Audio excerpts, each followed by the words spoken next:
Bonjour, bonjour la famille. Aujourd'hui, on va voir le point d'achèvement de l'autoroute Yaoundé-Douala. L'autoroute Yaoundé-Douala. Un tronçon de 180 km que je suis sûr, selon moi, on verra le jour, donc la finition à la fin des temps.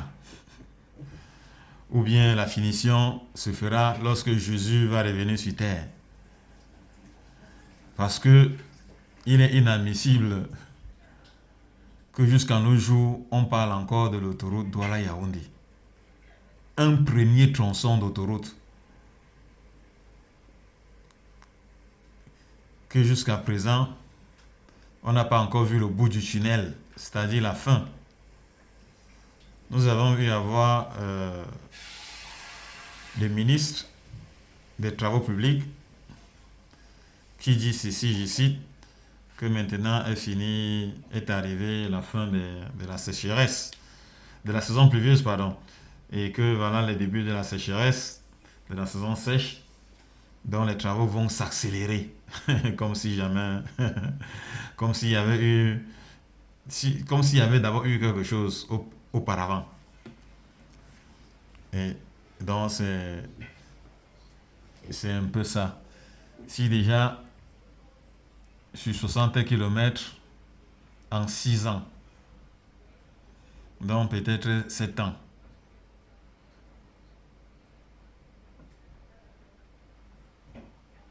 donc le reste des 120 km là, ça va se faire en 18 ans. Voilà, donc en 18 ans là, on sera déjà au-delà de 2031. C'est-à-dire 2030, qui est aussi l'année du, donc tout sera nouveau sur Terre. Voilà, les voitures électriques qui vont commencer à rouler en Europe 100% électriques, disait-il, est l'année du grand changement. Donc, mes chers frères camerounais, selon les calculs qui ne mentent pas, si 60 km ont été faits en 6 ans, ça veut dire que les 100 autres 20 km seront faits en 12 ans. Donc au total, ça va prendre 18 ans. Donc au total, 18 ans pour avoir 18 ans pour effectuer 180 km de goudron dans le pays du renouveau, les grandes ambitions. Bon, voilà un peu, je vais vous faire voir l'étape. Je suis là directement sur Internet. Je suis sur Internet. Bon, j'ai tapé pour voir les travaux. Ici, là, vous voyez le ministre des Travaux publics. Là, le voilà, avec les mains dans les sacs. Il interroge les deux protagonistes qui sont à l'œuvre de l'exécution des travaux.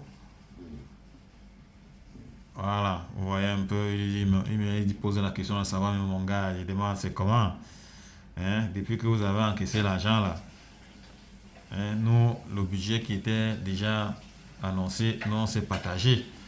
On s'est partagé avec mes autres collègues là. Donc, le peu que vous avez reçu là, faites tout pour que ça finisse. Même si c'est 1 mm d'épaisseur de goudron, c'est bon. Je pense que c'est bon. On aura livré notre travail. Comme ça, même si ça se dégrade après, c'est pas nos oignons. Hein? Donc c'est un peu ça. C'est ce que ça signifie parce que dans un chantier, lorsque l'argent est là, tout est là, ça pousse comme le champignon. Ça pousse comme le champignon. Mais un chantier, lorsqu'il n'y a pas l'argent, ça trébuche, ça s'arrête, on oublie même et on vient recommencer après. C'est comme quand quelqu'un est en train de construire sa maison et qu'il a de l'argent, la maison monte comme si c'était un champignon qui sortait de terre. En un clin d'œil, la maison est finie et achevée. Mais par contre, lorsque la personne n'a pas l'argent, il construit 1 an, il revient 2 ans après, ainsi de suite. Il peut même faire même 20 ans avant de finir la maison. C'est ce qui se passe avec notre autoroute au Cameroun. Le budget, tu n'as pas besoin de partir à la Sorbonne pour comprendre que les fonds qui ont été prévus pour ces travaux ont été nyama. Ça a été nyama déjà. Tout a été nyama.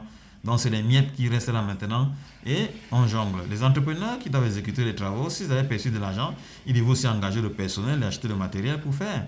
Mais comme l'argent ne suffit pas, il faut tripoter. Ben, il faut tripoter, ça va lentement. Même comme il vient là maintenant sur le terrain pour faire quoi que bon, vraiment, ils ont perçu l'argent et puis maintenant, ce n'est que du n'importe quoi. N'importe quoi. Parce qu'on ne peut pas dire que vous allez faire 120 km en 18 ans. En 18 ans, c'est malheureux. Bon, je vais vous faire voir encore l'autre étape. Et voilà, ici, là, on nous fait croire ici, là, que bon, vous voyez, là, que le kilométrage, hein, ça serait 80 km à l'heure sur l'autoroute. Voilà. Que même maintenant, nos pistes cacaoyères qui sont là maintenant, là, ils ne roulent pas à 80 km à l'heure. Tu vas voir un véhicule, c'est au moins 120, 140. Là où il y a les pistes cacaoyères. Mais ils nous font croire quand même que avec l'autoroute là, ça c'est la vitesse autorisée. 80 km à l'heure. Voilà. Donc vous voyez. Donc ça c'est la sensibilisation avec le peuple. Voilà le ministre ici là. Le ministre des Travaux publics qui est là, ici. Hein? Et voilà maintenant l'agent des Travaux publics qui est là pour sensibiliser les gens du... Donc, comme vous voyez là, le ministre est lui-même en place. Vous voyez la population qui est là, derrière. Ils sont en train de sensibiliser déjà avec la vitesse autorisée qui sera sur l'autoroute. Donc, 80 km à l'heure. Voilà, vous voyez vous-même. Donc, voici le ministre ici lui-même en personne. Hein? Le chef bandit là. Donc, c'est lui là. Donc, lorsqu'il vient là comme ça, en déplacement, vous allez entendre le montant d'argent qui va ronfler du déplacement du ministre qui est parti voir l'évolution des travaux de l'autoroute. L'autoroute qui fait parer les Camerounais. Voilà. Donc, vous voyez là, voilà un peu une autre étape. Lorsque vous voyez votre étape là, vous voyez ici, les travaux ont été bien exécutés. Mais par contre, l'autoroute, quand vous regardez l'autoroute là, est-ce que ici là, il devait juste avoir une barre de séparation, soit un petit mur qu'on va construire, des épaulements qui devaient être sur la route, et puis maintenant des barres de protection par ici. Mais par contre, on voit là, déjà là, un grand espace. C'est-à-dire que lorsque tu regardes un peu la distance qui est là, et la distance ici, d'ici à là, et de là à là, ça devait faire déjà 2 voies. 2 voies. Et au milieu, là, pouvait être juste la séparation. La séparation, pardon. La séparation de l'autoroute. Mais par contre, vous voyez que il y a tellement d'espace. Il y a tellement d'espace, mais ils n'ont même pas... Ils ont laissé tout l'espace à la forêt. Voilà. Vous voyez, la forêt est en train d'occuper là. Pourtant, là, hein, on pouvait bien aménager et puis maintenant empêcher que les herbes, la forêt ne s'installe. Vous voyez, quand la forêt s'installe comme ça, c'est pas agréable. Ça veut dire que peut-être un hérisson peut traverser la route et venir ici rester et puis maintenant ça peut créer un accident. Voilà, ou bien un porc qui pique, ou bien un sanglier. Pourquoi pas même une biche? Une biche qui va venir là, et puis maintenant, elle va sauter, ça va casser ton pare-brise. Ça va créer un accident. Donc, si déjà eux-mêmes, ils laissent déjà la forêt au milieu de l'autoroute. Bon, parce que nous, ici, en Europe, on voit quand même que là où il y a la forêt, et qu'il y a des animaux qui sont en divagation, et qui peut avoir un éventuel embuscade. Donc, en traversant brusquement la route, sans contrôle, et puis ça va créer un accident. On vous demande de réduire la vitesse. La vitesse est réduite. Mais ici, là, déjà, comme ça, vous savez, chez nous, là, au Cameroun, il y a la broussaille un peu partout. Il y a de la broussaille un peu partout. Donc, voilà, donc, l'évaluation de la route. l'évaluation de la route, hein, qui n'est qu'au niveau de Boumiébel. Donc ça part d'un Colbison là-bas, ça va d'un Colbison déjà jusqu'à Boumiébel, 60 km c'est livré. Jusqu'aujourd'hui, ça n'a jamais augmenté d'un pouce. C'est toujours pareil. Donc nous sommes encore à ce niveau. Donc, mes amis, mes chers frères, je pense que l'autoroute là sera prêt en 2000. Nous sommes dans 12 ans encore. Donc, en 2035. Voilà. En 2035, que nous aurons les finalités de cette autoroute. Parce que 60 km en 6 ans, donc ça veut dire que les autres 120 km vont s'effectuer en 12 ans, donc en 2035. Et en 2035 qui est la venue de tout, donc du numérique, des voitures électriques, des 100% bio nature. Les gens on veut mettre la puce électronique pour nous contrôler. Donc, voilà un peu, en quelque sorte, ce que nous avons comme travaux d'autoroute au Cameroun. Bon, mes chers frères, portez-vous bien. C'est ce que je voulais partager avec vous pour vous montrer un peu l'évolution des travaux de la route au niveau du Cameroun, notre cher beau pays. Là, on attend cette route impatiemment pour au moins servir les Camerounais.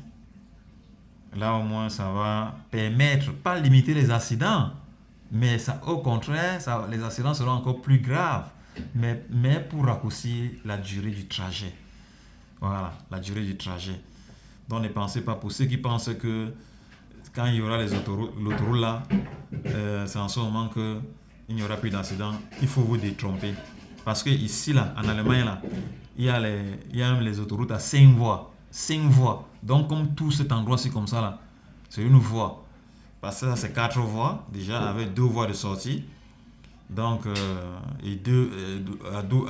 c'est à double sens. Et puis maintenant, il y a 2 allées. Il y a 2 allées, voilà, une allée, voilà, une deuxième allée. Ça, c'est la voie des véhicules lents. Et là, c'est la voie des véhicules rapides, ici. Voilà. Donc, pour ceux qui ne savent pas, ils vont s'amuser sur l'autoroute là à venir ici pour gêner la circulation. Ils n'ont pas le droit de rouler ici. C'est les camions roulent tous là, à droite. S'ils passent là, c'est pour un éventuel dépassement. Et le dépassement d'un camion ne dure pas 1 minute. Pas du tout. Et les camions en général, pour sortir, il faut se rendre compte que tu es autorisé. Tu es sur un long trait comme celui-ci. Un long trait. Et que tu vois bien, la visibilité est claire. Et puis maintenant, ta vitesse te permet aussi de dépasser l'autre prochain camion. Là, tu peux faire le dépassement. Mais si tu sens que ton moteur ne répond pas selon la charge, c'est pas conseillé. C'est pas conseillé parce que non seulement ça, tu vas, même comme sur l'autoroute, tu vas gêner la circulation. Tu vas gêner la circulation. Donc, pour éviter de gêner la circulation, si tu sens que ton moteur ne répond pas, tu t'alignes directement derrière le véhicule que tu précèdes et puis maintenant, tu souffres d'avancer lentement. Bon, mes chers frères et sœurs, voilà notre autoroute très, très attendue.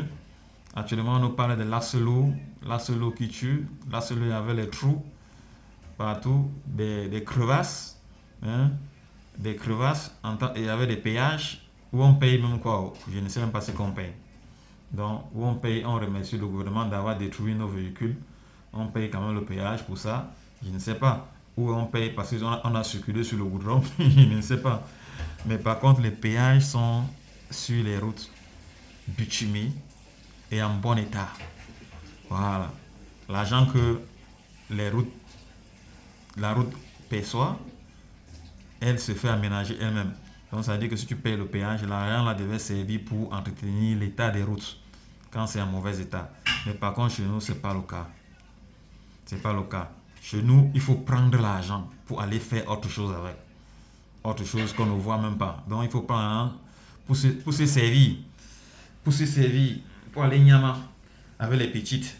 Voilà, c'est pour aller nyama avec les petites, les bureaux, sponsoriser les voyages des maîtresses, construire des maisons maîtresses. Voilà à quoi sert l'argent du Cameroun. Et quand tu vas parler, on va te dire qu'on va te mettre dans la machine, tu vas ressortir, on va te mettre dans la machine, on met les condiments de l'homonès, tu ressors comme la pâte de l'autre côté. Voilà. Mais celui-là doit savoir que la même machine, quand elle sera pour pouvoir, c'est la même machine là qui va l'écraser comme le moulinès. C'est ça qu'il doit savoir, c'est la machine à nous tous. Bon, chers Camerounais et chères Camerounaises, portez-vous bien, que Dieu vous garde, que Dieu bénisse au Cameroun et que Dieu bénisse cette autoroute là, que ça puisse finir en 2035.